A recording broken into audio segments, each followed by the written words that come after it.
嗯，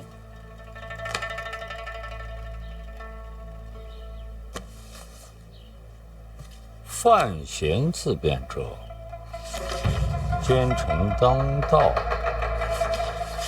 何罪之有？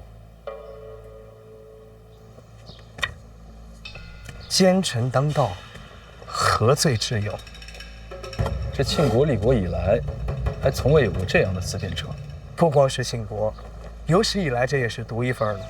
我本以为淫淫狂吠把御史们得罪到头，是我错了。这折子呀，才是登峰造极。可这把人当狗骂，不是更恶毒些吗？殿下，把人当狗骂，虽说气愤，不过就是骂街。可御史求名，奸臣当道这4个字儿，是在毁督察院的根基呀。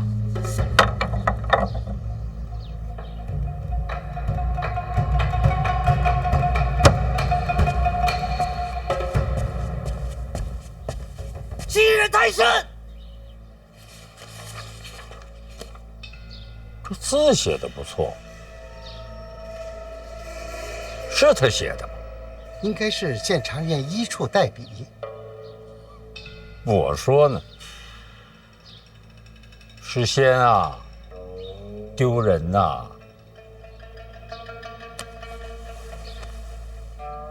督察院，范闲，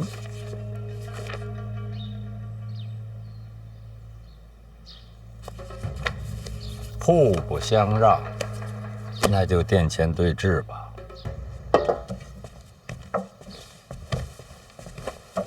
明日上朝，范闲和御史们殿前对质，旨意已经传下来。精彩！明日这热闹一定要亲自瞧。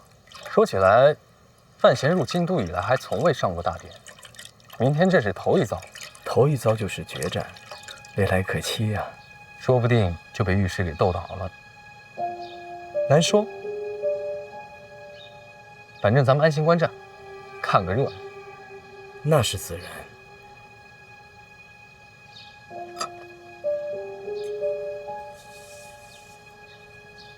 毕安，在。抱月楼的卷宗准备好，明日我带上殿。殿下这是要帮着督察院裁死范闲？有备无患。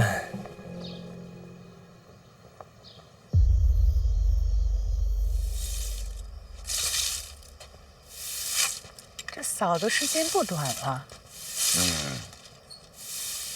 他是在平复心情。明天范闲好歹第1天上朝，真要闹得不可开交，老爷您照看着点儿。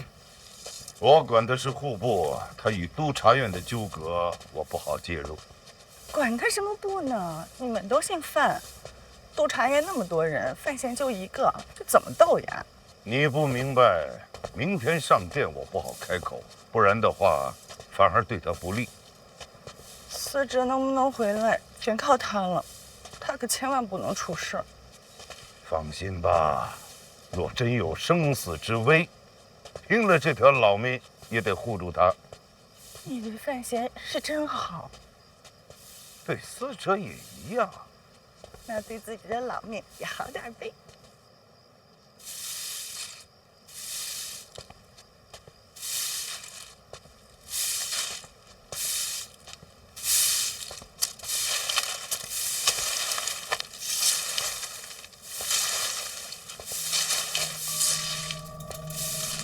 我要是一直看不见你，你就一直站在上面。怎么不让下人动手？自己有手有脚，不麻烦别人。院长让我转告，你让严冰云查的结果已经到了院长手上，请小范大人明日安心上殿。替我谢谢小爷。小范大人，请问武主武大人回京了吗？这也是院长让你问的。我自己想问。我不知道。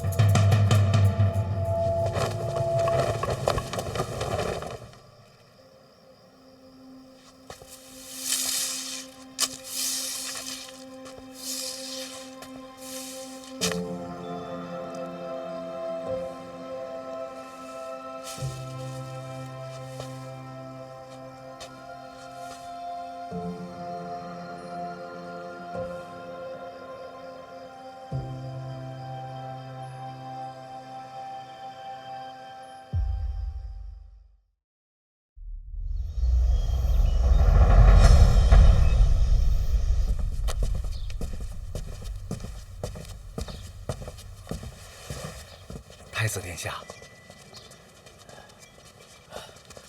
太子殿下，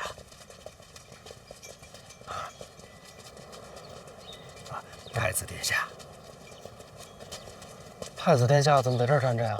等你啊！专门来看我笑话？你何必呢？没懂。知道为什么没有人愿意跟御史为敌吗？而我们就化敌为友了呢？那我就把脑袋拿下来给你当球体。太子不必如此客气。总之一会儿多加小心，实在不行先退一步，我帮你求情。那倒不必，不过我确实有一事相求。说说。太子殿下也知道，今日是我首次上朝，对于这些什么礼仪啊、规矩啊，完全不懂，得找个人教教。哎，辛大人，正找您呢，是吧？哦，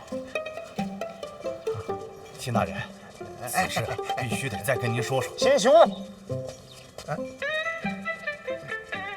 过来过来。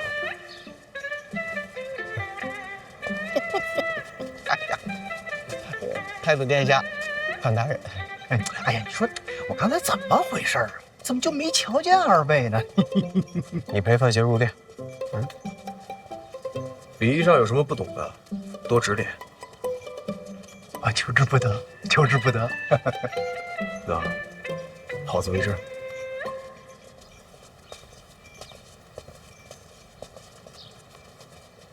辛大人，范大人，怎么不找我喝酒啊？公事繁忙啊。辛大人辛苦。哎，要是实在太累了呀，可以告病休假几天嘛。哎，有道理。就是说的太晚了，殿下都走了。这几个人怎么一直盯着咱们这边啊？那几位啊，就是督察院御史。哦，原来如此。哎，那他们怎么一直瞪着你啊？你跟他们有仇？哎，这还俩这。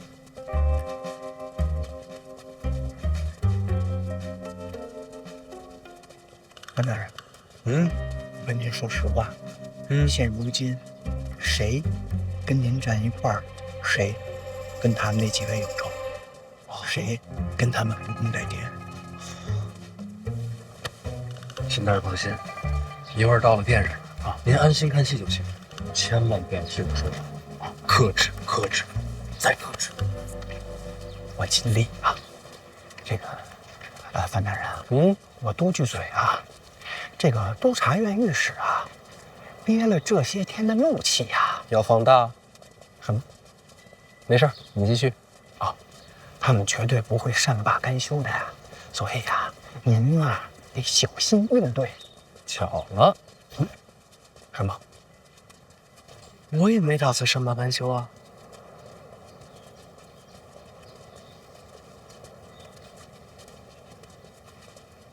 辛大人，你说，今天来这儿的有多少人是准备看热闹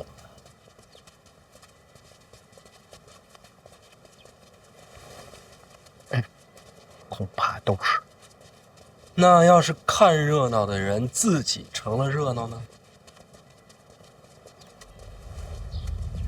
走吧，上殿。范大人，您到底要干什么呀？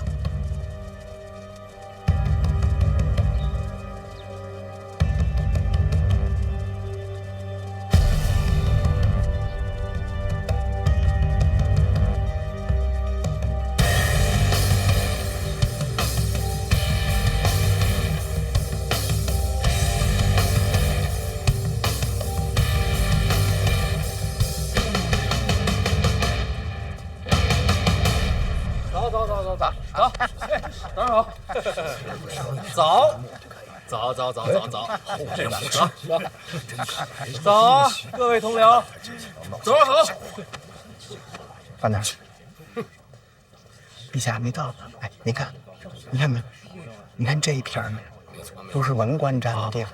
哎，待会儿啊，您呢就站那儿去，站那儿。哎，我呢站那儿。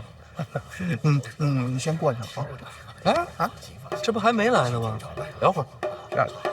聊会儿你早上吃的什么呀？啊，西施那肉饼不错。哎，我瞧着这好像也不是最大那个店吧？还需等陛下。没错。陛下呀，嫌那个正殿啊太大了，人又站不满，说话又听不清，所以上朝呢就换这儿啊。原来如此。那我先过去了。哎。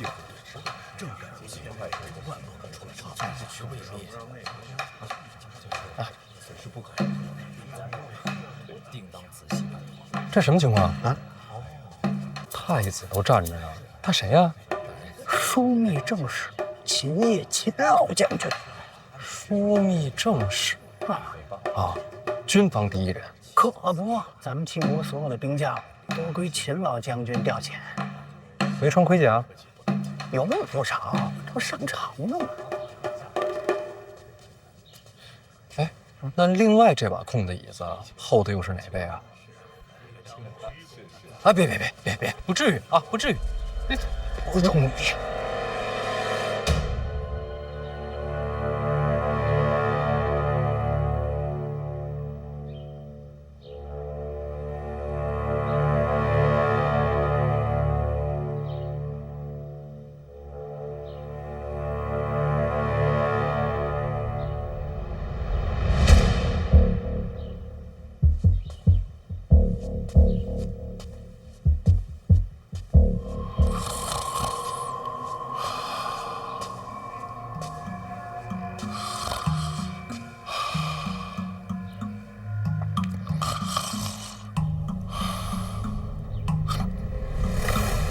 别睡了，都看着呢。啊，林相来了，我没睡，醒着呢。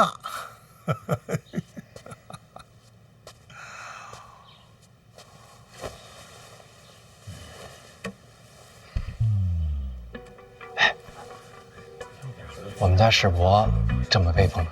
百万之寿啊！范大人，我这是我的位置，我就站这儿了啊。您的位置在那儿呢啊，您站那儿去，我就不陪您了啊。哎，龙椅呢？啥？怎么不是龙椅啊？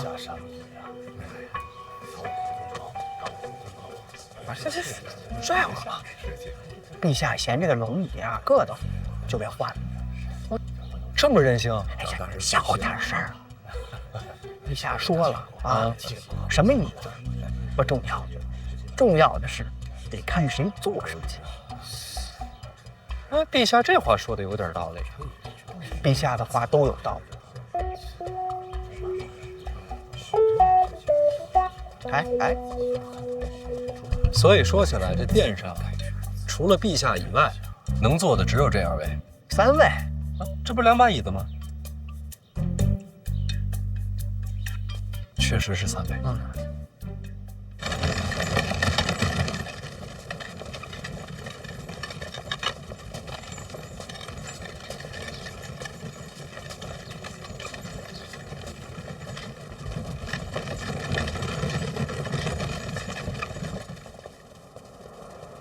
是在等我吗？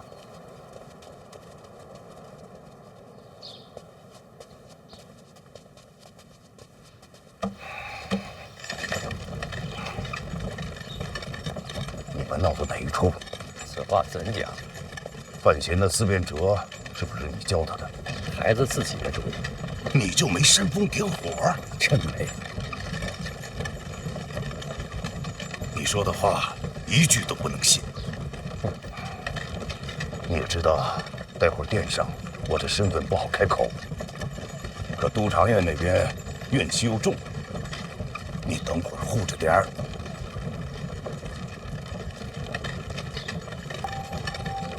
怎么不说话？没法说，一句话都不行。你少来这套！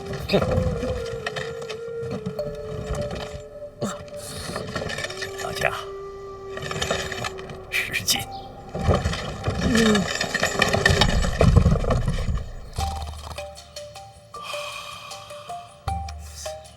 这秦老将军一直这样？哎，咱别拿老将军打趣行吗？我就问问他们，这也不行。范闲，是我，您是？我读过你的诗集，也欣赏你的文采。不是我写的。我知道，仙人入梦，传你诗文。也不是什么仙人，是另一个时代。读书人应该知道克明俊德，你怎么不明白这个道理呀？不管你身后有何依仗，不管你的文采有何经验，我今必正国法，扫除奸佞。阁下是？这位便是左都御史赖明成。殿下，赖大人是督察院第一名士，人品学识都令人钦佩。赖大人留着点力气太合适。殿下见笑了。孰忠孰奸，一会儿便见分晓。哎，人品没问题，就是不懂得变通，要不然怎么会一直坐镇督察院？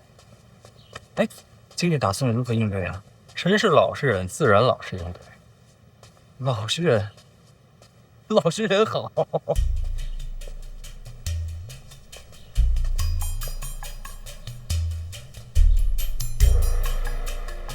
哎，拜见太子殿下。二哥，切莫客气，太客气了，容易伤了情分。殿下这话说的我心里暖洋洋的。别烫着就行。这句话又凉了，凉这么快吗？与太子共勉。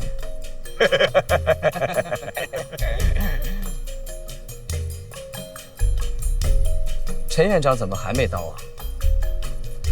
我还就不信这邪了。身体不如年轻时候了吧？连我这半个人都推不上。你快拉倒吧！你是往里面藏什么东西了？这么沉？绝世神兵。你说的话一句都不能信。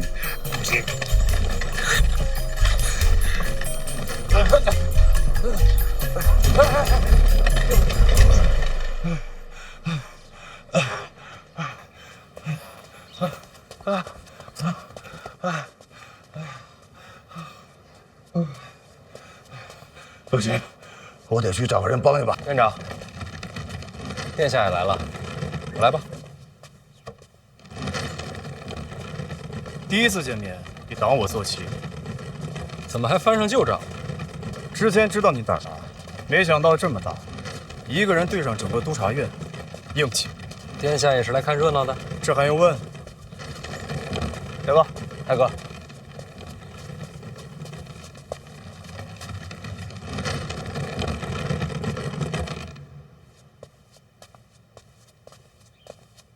您怎么一头汗啊？待会儿可别动手。放心吧，我又不是疯子。什么情况？陛下马上就到了，麻烦点，你赶紧回到你自己的位置上去，记着千万别乱动啊！哎，这一共敲几声啊？哎，行，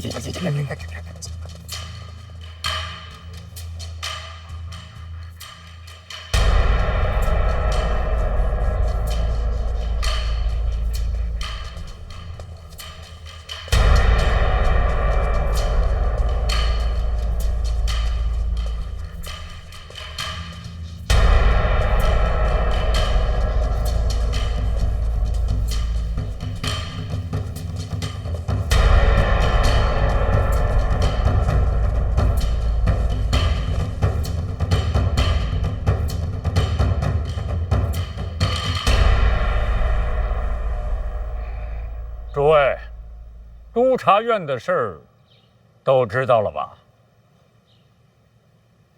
范闲的自辩者你们都看了吗？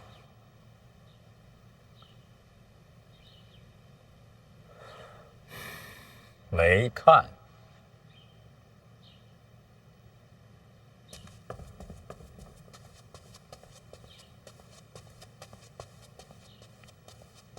好好看清楚，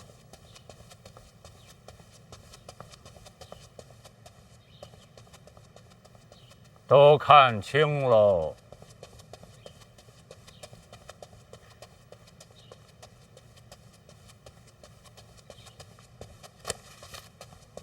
赖明成，臣在。你参的什么呀？参协律郎范闲收受贿赂，骄横枉法。范闲，臣在。你认罪吗？臣无罪可认。所谓收受贿赂、骄横枉法，臣不知从何说起。赖明成，检书司贿赂监察院一处，范闲当众受贿，人证众多，绝无虚假。认吗？哪有受贿？臣冤枉。范闲，人证证词皆在此，你还抵赖？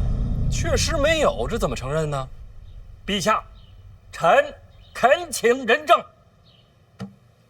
不用这么麻烦。检书司谁塞的钱呢？戴公公。传。传戴公公。传戴公公。传戴公公。陈明明，臣在。范闲是你监察院的人，你该如何交代？监察院也是陛下的臣子，国法当前，绝不徇私。那你看范闲像不像一个贪赃枉法之臣呢？像。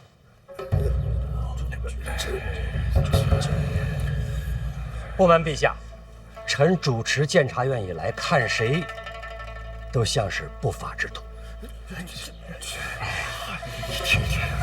这说的什么话？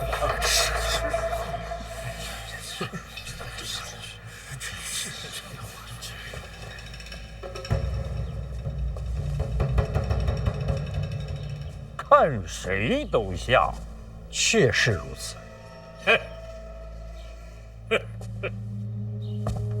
让朕来看看。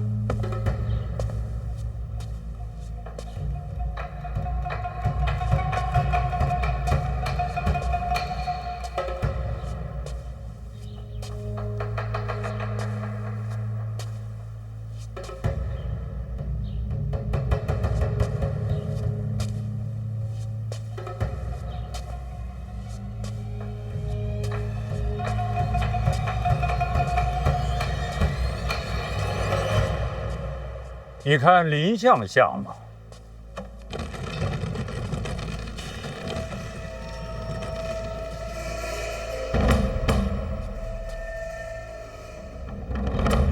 更像。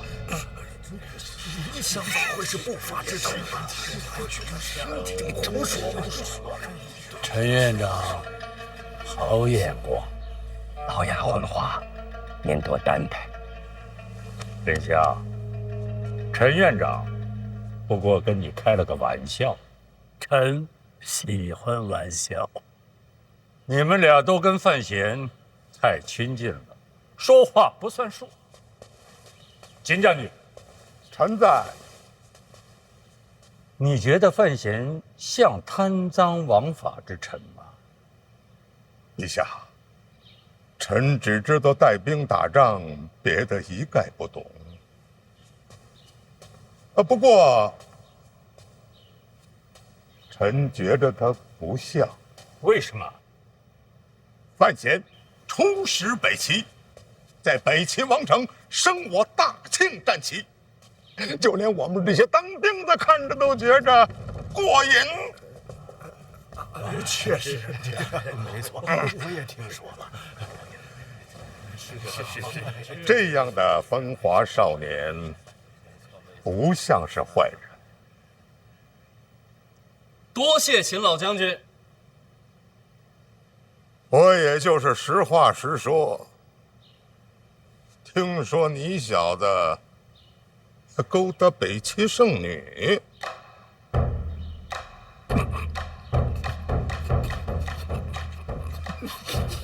长脸。秦老将军，这些可都是谣传呐！也可能有啊。师傅，真不是。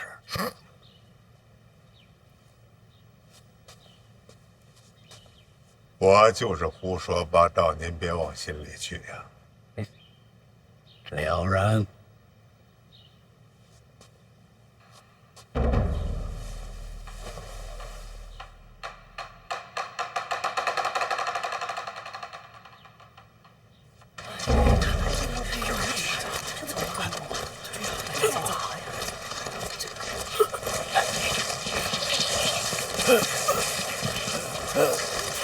我鞋掉了，让我穿上鞋再上殿吧。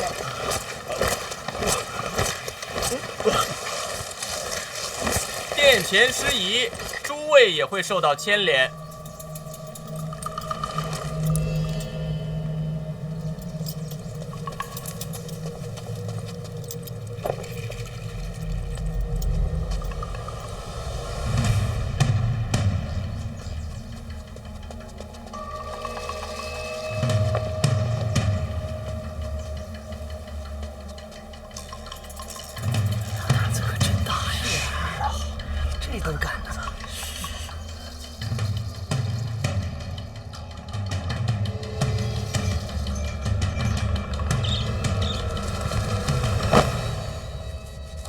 老奴拜见陛下。戴明成，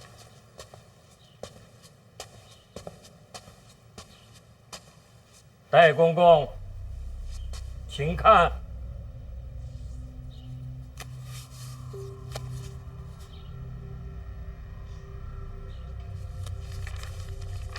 此为正词，监察院一处查封的检书司。戴公公当即赶到，塞给范闲3000两银票。戴公公，此事认吗？不是这塞银票有当众塞的吗？听着就不合情理，是吧？他封了信，封了怎么知道塞的是银票啊？范闲直接拆了，他不仅拆了，而且还报了数额。此事，在场之人皆亲眼所见。收钱收到了这种地步，可见范闲的气焰何其嚣张！看我干什么呀？问你呢？回话。戴公公，铁证如山，你要想清楚。戴公公。木皇不就是3000两吗？检书司隶属后宫，这点罪名动不了你。3000两，3000两只是冰山一角。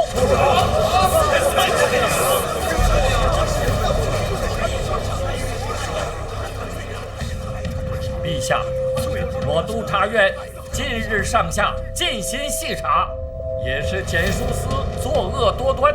轻易就查到了罪证。据查，历年来检书司压榨菜农，无所不用其极。就是这位戴公公，他在城外的私宅就不止1、2处，他还利用菜价设下圈套，好些菜农被逼至卖儿育女，甚至把自己的亲生女儿送进了青楼。如此恶行，天怒人怨。百姓私下里称检书司为血肉司。呸！赖御史倒是慷慨陈词，只是不知这罪证可否扎实啊？证据确凿，递到陛下眼前的道理呀。丞相，你的意思是朕不该看这个折子是吗？陛下万圣之君，没什么看不得，只是臣领6部。有违陛下分忧之责，若烦劳陛下，长此以往，只怕6部懈怠，法令不彰。有道理，朕不该看。林相错了。第一，检书司隶属后宫，自当盛采；第二，我督察院有弹劾百官之责，将罪证呈于陛下，不算逾越。还有第三吧？这第三，6部皆由林相辖制，检书司一案，我参了范闲。众所周知，范闲将是林相的女婿，林相理应避嫌才是。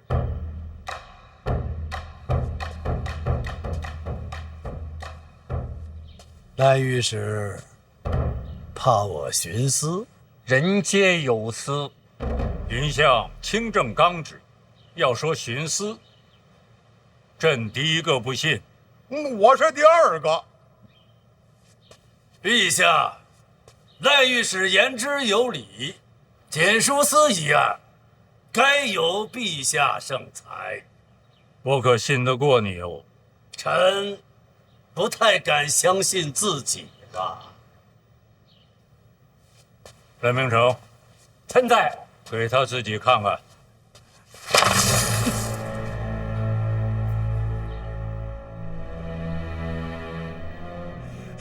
老奴错了，陛下开恩的，老奴愿倾家荡产，将功补过。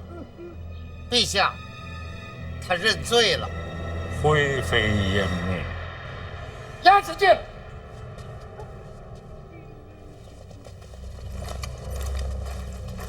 陛下开恩的，陛下开恩的，开恩的，陛下啊！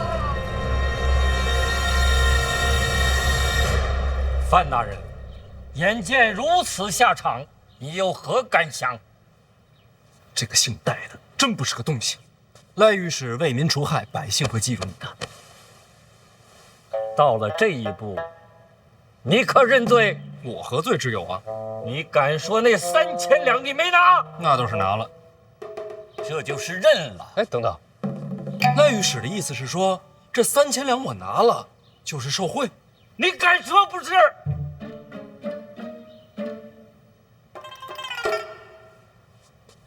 赖御史啊，你怎敢诬陷皇子啊？你胡说什么？那天在检书司，我是不是当众收的银票？正是因为如此，才能把铁证坐实。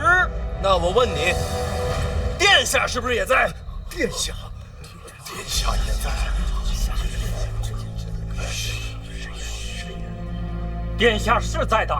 我若有违国法，那事情过去这么多天，殿下因何不参我？赖御史说我收受贿赂，殿下却视若无睹，岂不是殿下与我同流合污了？这构陷皇子，其心可诛。殿下怎么不参呢？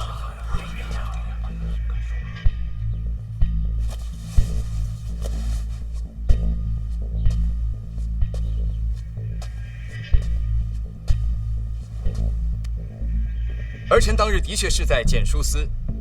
你看到他拿钱了？看见了。正如赖御史所言，收这3000两与国法不容，儿臣本该参范闲一本。那怎么没参呢？因为我相信你。范闲才华兴世，入京都不久便有了诗仙之名，更是身担监察院重任，可谓是前途似锦。儿臣想来想去，又不觉得这样的人会为了3000两自毁前程。如若他私下如此，儿臣知道了必定参他一本。可他当众收钱，就有些匪夷所思了。儿臣以为他定是另有所图，因此也就试着再等等，再看看。说得好，殿下方才所说的，正是我想说的。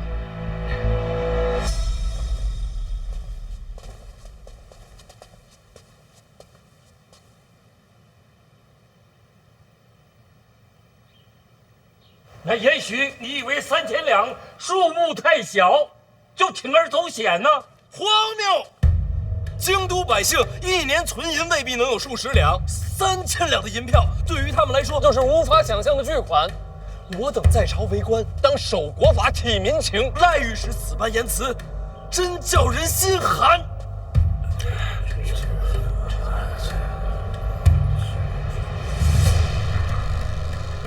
可是这3000两你收了呀？是啊，真的拿了。对呀，赖御史钓过鱼吗？没有鱼饵，鱼会上钩吗？你故意收贿赂，是让简书司上钩。实不相瞒，简书司种种恶行，我也早就看在眼里。为国除奸这想法与赖御史不谋而合。心有灵犀，说的就是咱们俩。你们看，范大人真是巧舌如簧啊！事实就是如此啊。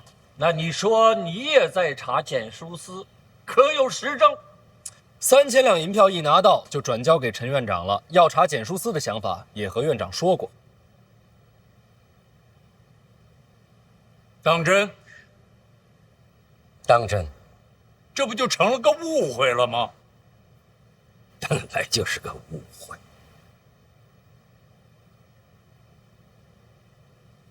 陈院长，不是不信你的话，我只是想再多问一句。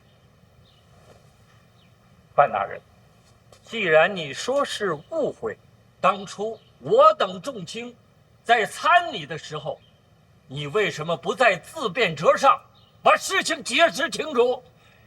赖大人，哪敢在那上面解释啊？为什么？一个小小的简书司，怎么会有那么大的胆量？这朝堂之上贪腐之辈，可不是1个2个。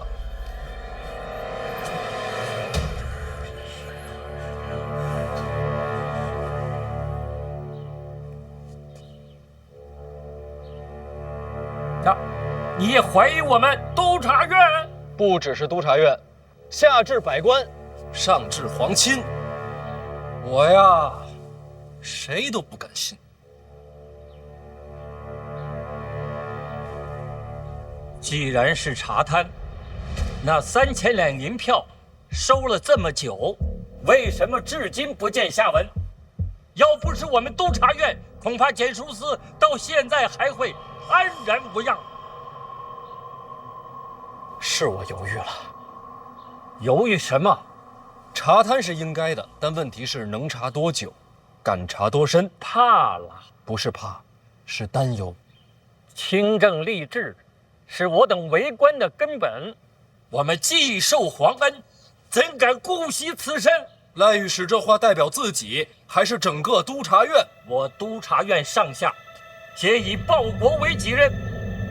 你们监察院不敢查的，我们督察院敢查；你们监察院害怕的，我们督察院不怕。好气魄！佩服！你听听，你听听，陈明明，老臣惭愧呀。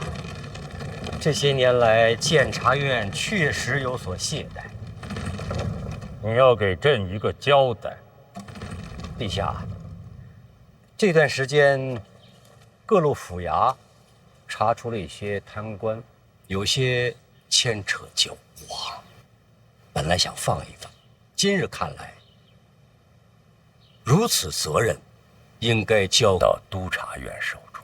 那陈院长这名册是早就准备好的，凑巧，赶在今日，就等着这一刻了。督察院若不愿意接，我们监察院也不强送。贪官已经查出来了，剩下的事儿监察院把它办了，不就完了吗？怎么还把差事往外送啊？所以说牵扯极广。哈哈哈！监察院也是怕了吧？怕倒不怕，只是费时费力呀。有些官员不在京都，却跟京都往来甚密，甚至和朝内的皇子都有牵连。这个案子如果细查下去的话，旷日持久。监察院诸事繁忙，没那么大精力。秦将军既然问到这儿，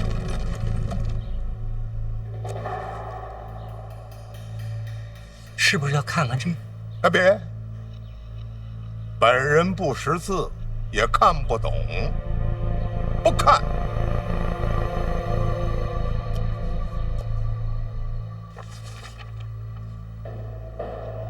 丞相。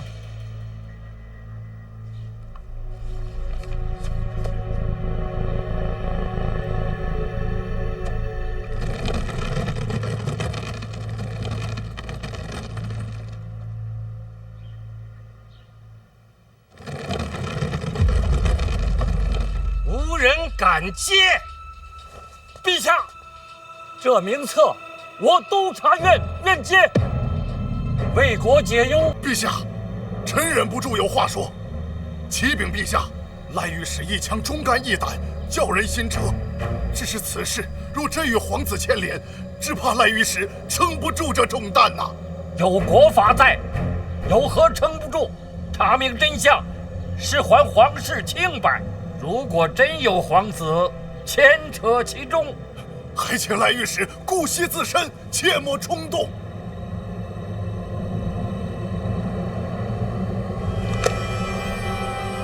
陛下，如果真有皇子牵扯其中，我督察院也要彻查到底。天降御史，不畏宗亲，为我庆国铲除奸佞，清正吏治，此乃庆国之福啊！天降御史，庆国之福啊！陛下，赖御史真乃国之干臣，臣愿收回送给督察院那幅字。你想收回来就收回来吗？臣向督察院低头认错。哎，范闲，在。你的思辨者里写着现在奸臣当道，朕想问问你，你指的是谁呀？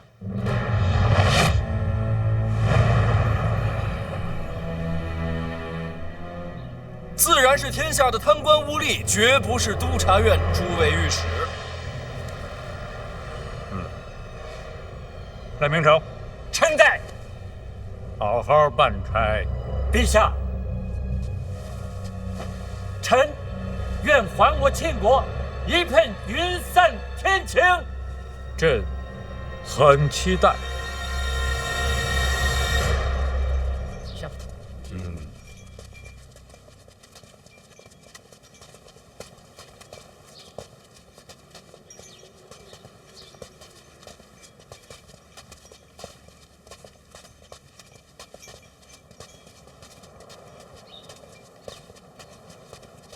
我来扶世伯。也没这么老。世伯的官威，非常人所能及啊！想借多少人？啥？想借督察院彻查老二。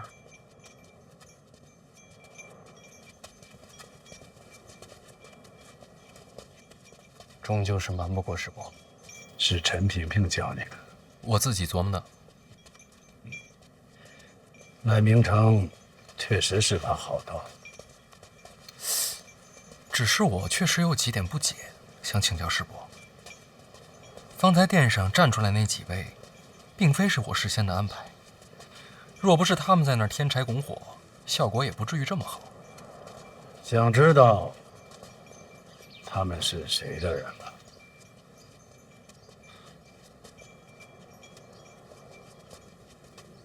是您的安排。可是您怎么事先知道我要针对老二呢？这么多年的相位，倒也没有白做。这几位站出来，不会牵连到世伯吧？谁说那几个是我的人？不是。那是谁的门下？二哥，二哥怎么办先？太子有何吩咐啊？今日这朝茶可真是热闹。二哥觉得呢？赖御史够硬气。这么多年，这督察院都可有可无的，这些御史也都憋坏了。要不然也不肯接着查贪的差事啊。不过话说回来，查贪终归是好事，只要不是私怨，就是好事。私怨从何说起？莫非今日这贪官名册，二哥猜出来都有谁了？不知道。还是应当自省其身呐。咱们做皇子的，应该注意那些走得近的官员，不能丢了皇室的颜面。你说是吧，二哥？太子这话可真讲究。我也是刚刚有感而发罢了。你看刚刚跳出来那几个说天降御史的，个个慷慨激昂，为官者态度如此鲜明，实属少见啊。这说明什么呀？查贪是民心所向，众望所归。怎么了？佩服。何以见得？对着厨子摔碗，太子这手段犀利。什么厨子？太子教诲，臣定当谨记，一刻也不敢忘。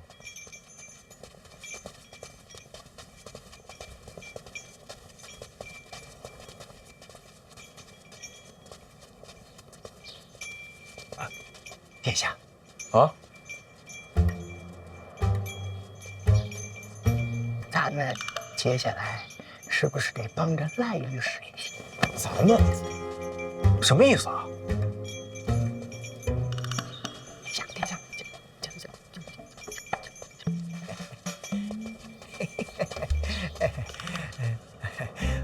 我等隶属太子麾下，自当尽心竭力。等等。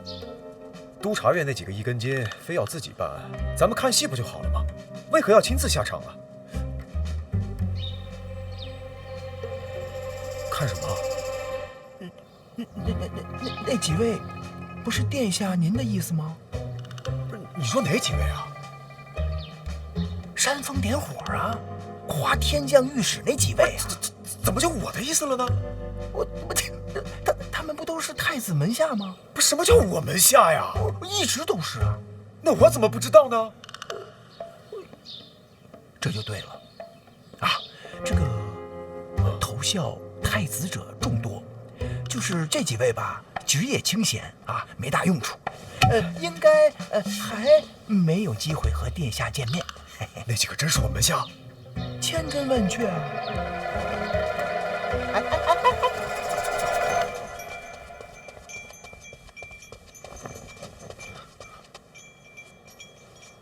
他们为何跳出来？不是您安排的吗？我安排个鬼呀！他们为什么在那个时候跳出来啊？怪不得要是厨子，又是犯人啊！厨子？什么厨子？简书司的。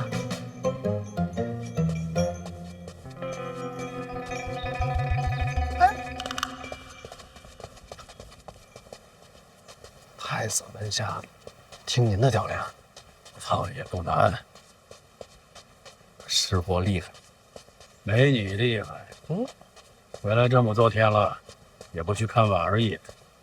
怎么，北齐圣女不让你去？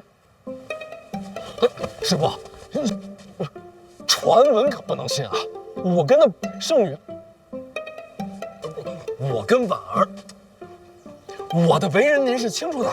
别跟说，跟婉儿解释去。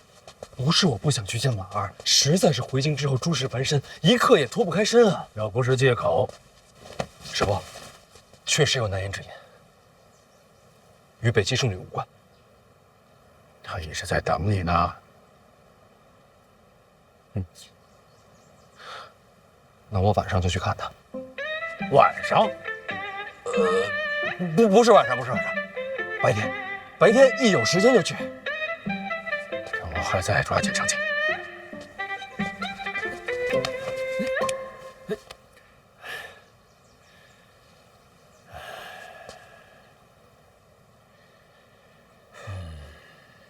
吓我一跳，您这身子骨可比我硬朗。世事难料啊。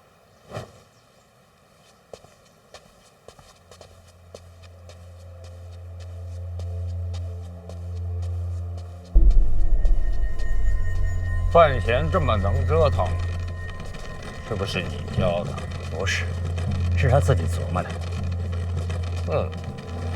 论他的年纪这般年轻，能有这心思也不错。自从范闲进入京都，没让人失望。你的腿没事吧？站久了腿酸，没事。没关系。以后在殿上专门给你设个座。千万别，臣受不住。范闲进范家祠堂啊，不进也好，就他的性子，先别拜了。进不进祠堂也不要紧。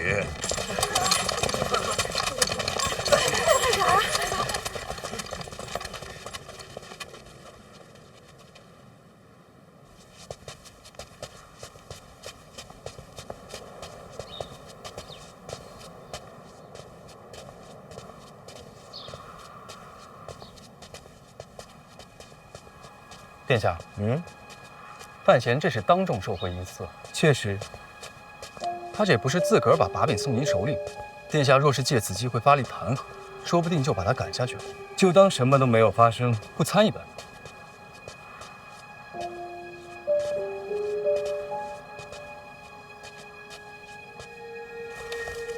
他收简书司的钱，为何要叫上我？殿下的意思是，他故意送出把柄，莫非是认输了，有心投效殿下？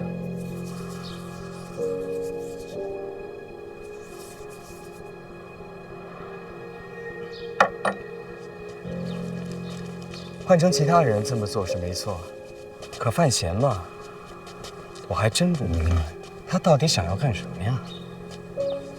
猜不透，才有趣儿。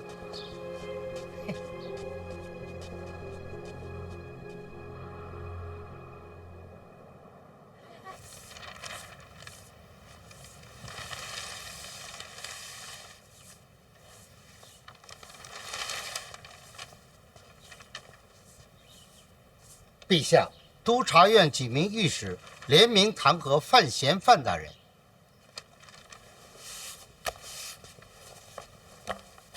什么罪？弹劾范大人营私舞弊、私收贿赂、骄横枉法。把这个交给工部。等等，把这折子交给范闲。还要小范大人回话吗？不用。让他看看。遵旨。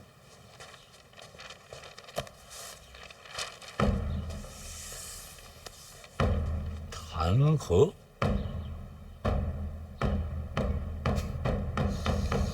监察院提司范闲，当众收取3000两贿赂，是法度于不顾。于大庭广众之下收取银票，胆大妄为，无视庆国法度，实为庆国之害。我等与其势不两立，是为国除奸。嚣张跋扈，目中无人，我可真是个王八蛋。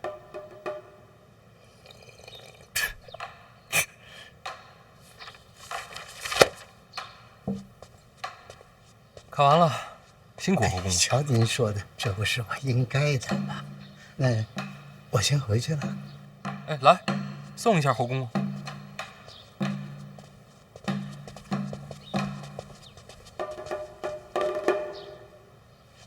范小爷，恕老奴多嘴，再问一句啊，此事小范大人准备如何应对呀？陛下让问的？没有，我就是好奇。按常理说，应该如何应对啊？言官御史都弹劾了，这事说起来可不是小事啊。无论如何，小范大人您得上折自辩啊。之后呢，就等陛下圣裁了。那我要是不回应呢？这不符合规矩啊！督察院都弹劾了，您不给个反应，这不是往御史脸上扇嘴巴子吗？不给反应就是扇嘴巴子，那不够吧？哎呦，范大人，我的范小爷，呸！是我老奴多嘴，您可千万别冲动。听说了吗？那个范闲面对弹劾，迟迟不上折自辩呐，岂有此理！真是目中无人呐，置我庆国法度于不顾，将弹劾视若无睹，这厮真是胆大妄为。就是还有你谁呀？我王启年，奉监察院提司范闲范大人之命，给你们这督察院呀送幅字儿。什么字儿啊？送给哪位？但凡你们弹劾范大人的啊，都可以看看。等会儿，等我走远了你再看。谁呀？范闲派看吧。打开，写什么字？什么字儿？这是？哎，快打开看看。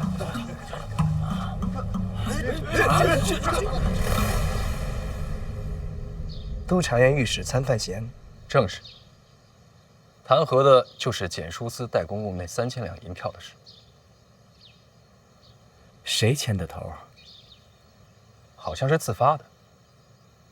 这范闲当众收了银票，御史那边收到消息也合理。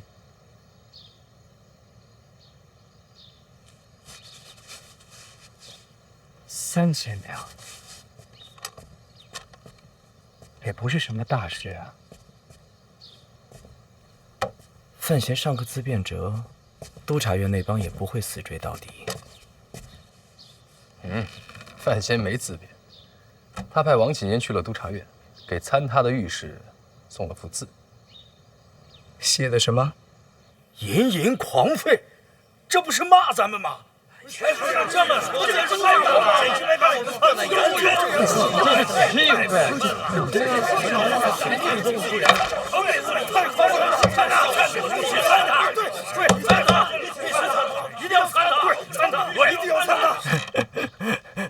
指着人当狗骂，这是把人往死里得罪啊！年纪太轻，行事狂悖，督察院这次算是被他得罪狠了。这事儿估计没完。殿下，咱们的人，要不然也跟着参一参，凑这热闹干嘛？落井下石的好机会啊！是不是井还两说，咱们不下场，全当看戏。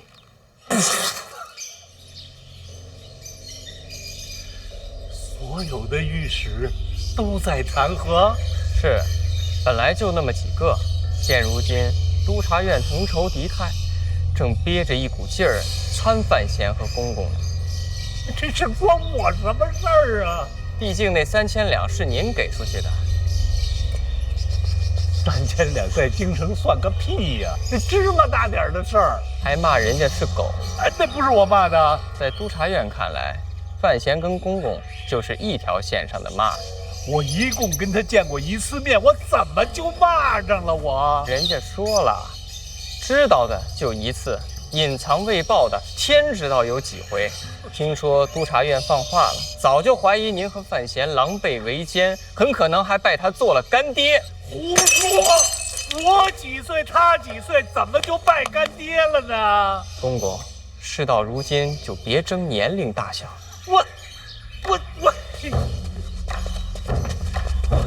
我跟你说，范闲真是疯了。督察院那帮将种死都不怕，就怕丢名声。他可倒好，他骂人家是狗。哎呦，他骂人家是狗啊！他。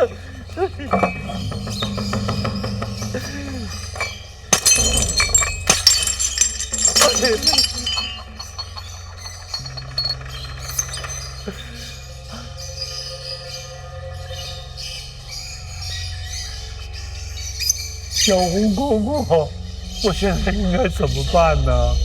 公公，事情到了这步，已经跟您没关系了。怎么就跟我没关系呀？他们参的人是我。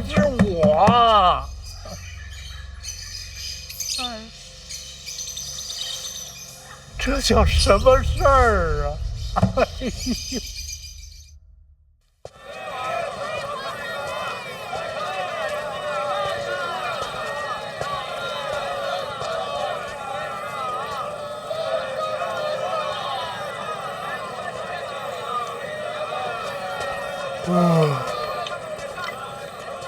哎，这么早出门啊？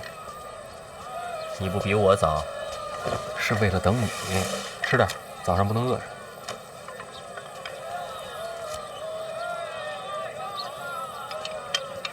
简书司的事儿现在越闹越大，你到底想要什么？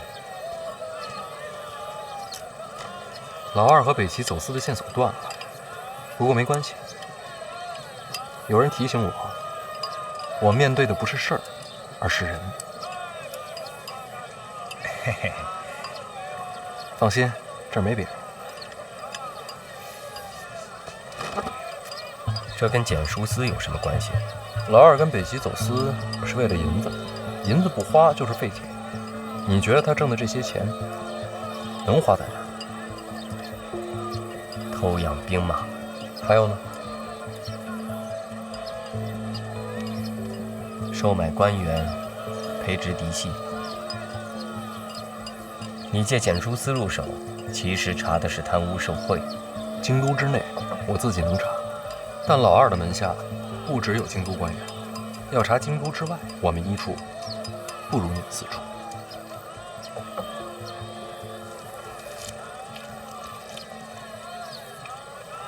可以，京都之外，我来查。这就答应帮我了？不是为了你，知道，为了庆国。哎，手下有没有合用的人，借来用用？你掌管四处，还用借人？四处主办是家父，并不是我。有什么区别？我不想监察院也来子承父业那一套。为国效忠，岂能公私不分？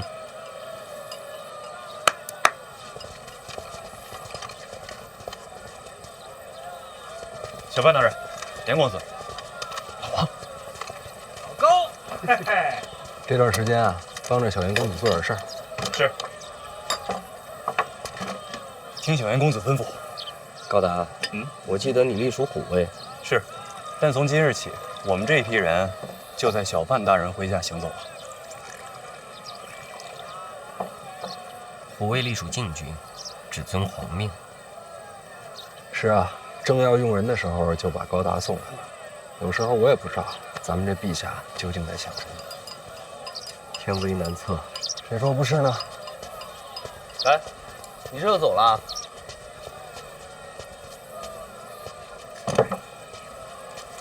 你怎么不走啊？哎，这钱你还没付呢，这也得我来。小严大人来之前啊，小范大人说了啊，这包子铺啊改包场了。这包场我也不明白什么意思啊。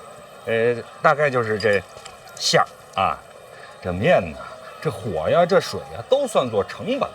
哎，老高啊，让兵士们啊把剩下的包子都给包圆了。好，这馅儿呢，我拿回我们家去，晚上给我家爸爸汆个丸子。哎呀，这个馅儿香啊！哎呀，这肉好啊！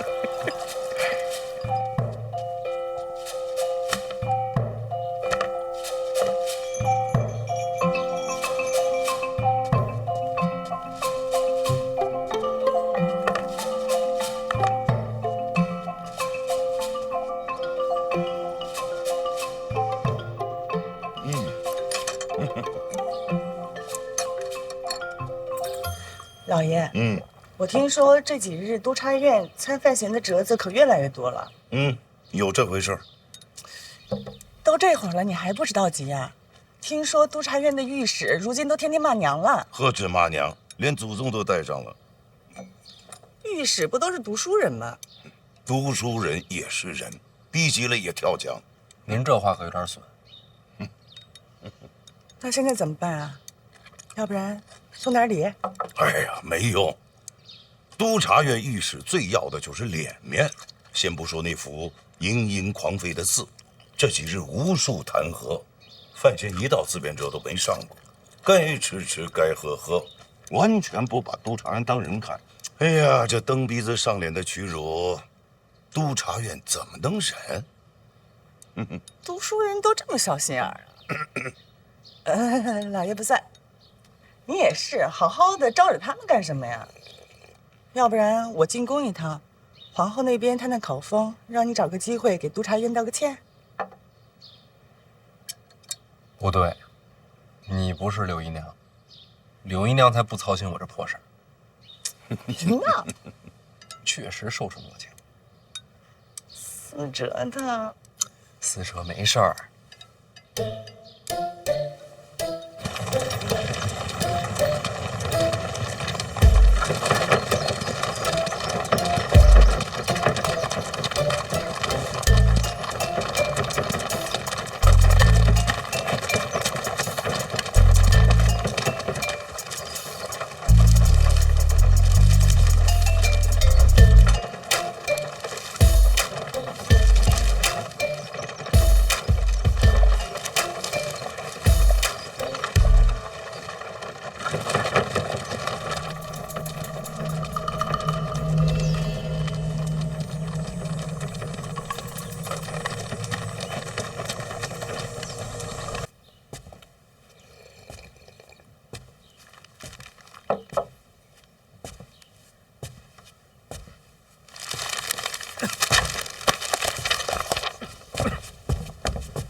不用跪，膝盖硬点。是。几天没来，医处还好吗？托提司大人洪福，一切正常，都是井然有序。大伙儿私下怎么说我啊？自然是对大人敬仰有加呀。真的？真的。我猜猜。刚来医处的第一天，说的冠冕堂皇，结果当天就收了戴公公3000两，说一套做一套，要钱不要脸，是这么说的吧？绝无此事啊！你就吃这个，让大人见笑了。医处今天不是炖肉吗？我就对付一口，手头有许多没做完的事情。听说医处炖肉的钱是从官账上出的，自然。大人训诫之后，谁还敢下手礼呀？那这肉钱是哪儿来的？哎，不是大人说的从账上出的吗？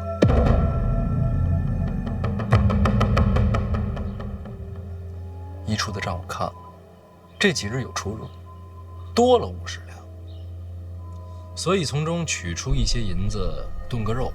也算是慰劳一下同僚们，这些你都知道吧？我知道。这50两是从哪儿多出来的？处理杂物繁多，不过是区区50两，无伤大雅的事情。那天在检书司，王启年塞给你的银票是多少钱？回大人，50两。你把这钱记在医处官账上。属下本来就欠处里的银钱，所以就还上了。欠账，有凭证吗？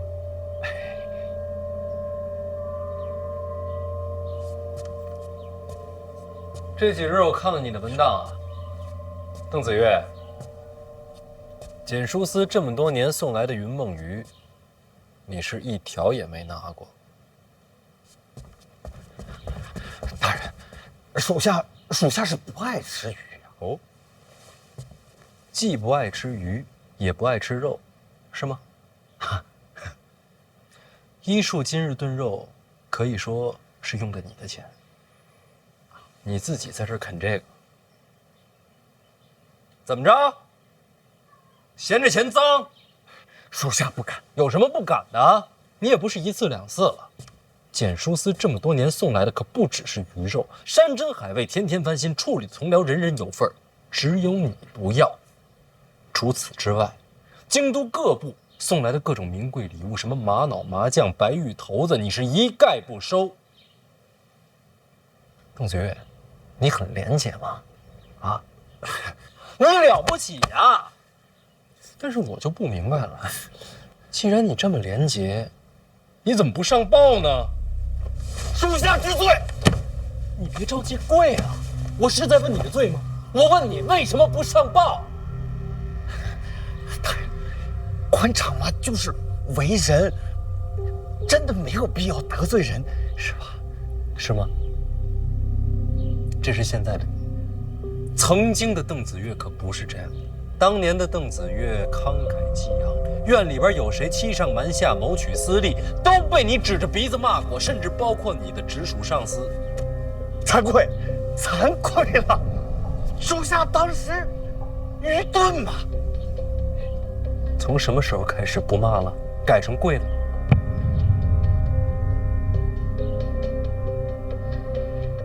回大人，我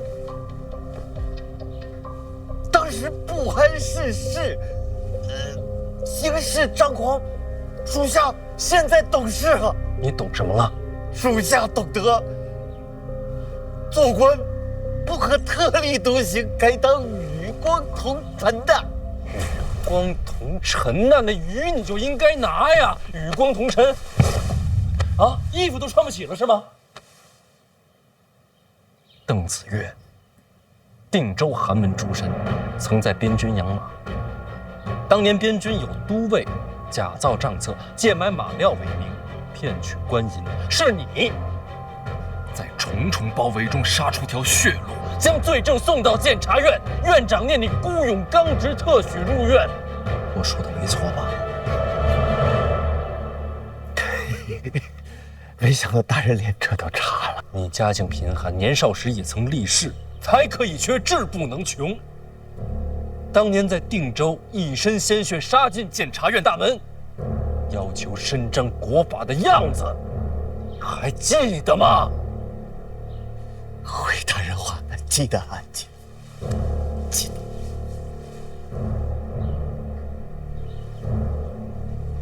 那你现在是不是觉得那时候很蠢呢？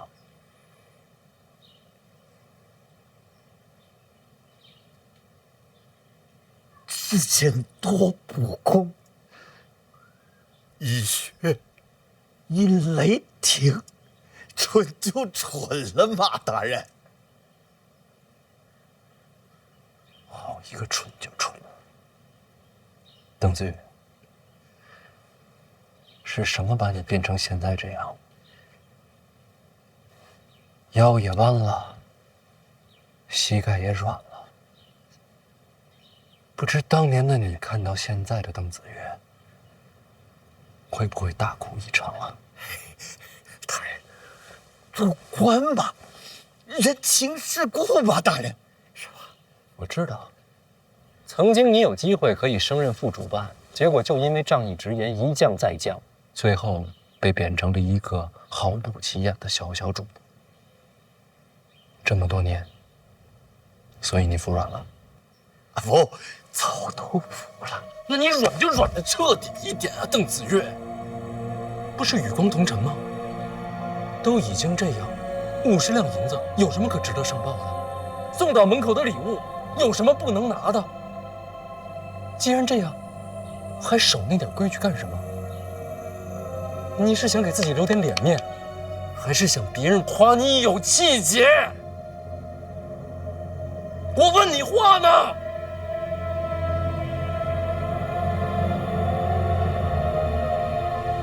大人，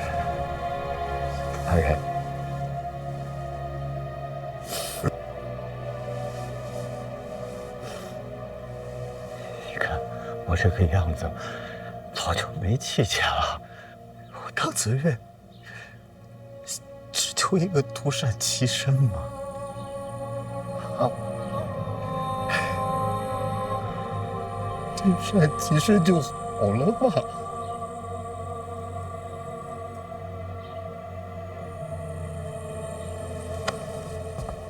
那咱俩差不多。说实话，我求的也不过是独善其身罢了。我要是看见看不惯的，我就不太想忍；跟我有仇的，我就得报。我这脾气，在京都混到这地位，凭什么呀？啊，就凭大人智谋深远，远非常人所能及。跟这关系不大。那就是大人，文采惊世骇俗，那更扯远了。哎呦，大人，属下还真就不知道了。因为我有人罩着。我这脾气，要是没有长辈们罩着，在京都活不过3天，对吗？做好人守底线，最好先有个靠山。邓子云，你有吗？属下没有。现在你有了。从今往后，我就是你的靠山。你可以试着找一找曾经的那个自己，试着把底线往上再提一提，别怕闯祸，我跟你斗着。我知道你现在不能全信我，不急，咱们看人不看他说什么，看他怎么做。走吧，先办事。大人，办什么事？替我写个折子，自辩者以一处的名义送上去。大人，我写不合适吧？我字不好。是。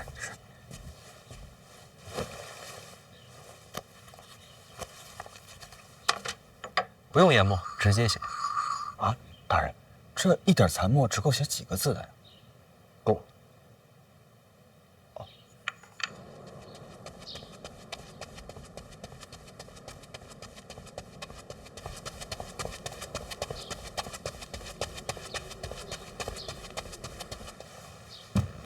范闲的自辩者入宫了，是。看来是撑不住了。其实已经晚了，此刻督察院那帮御史群情激愤，这自辩者写的妙笔生花也不一定能够收场。没有妙笔生花，一共才8个字。哪8个字？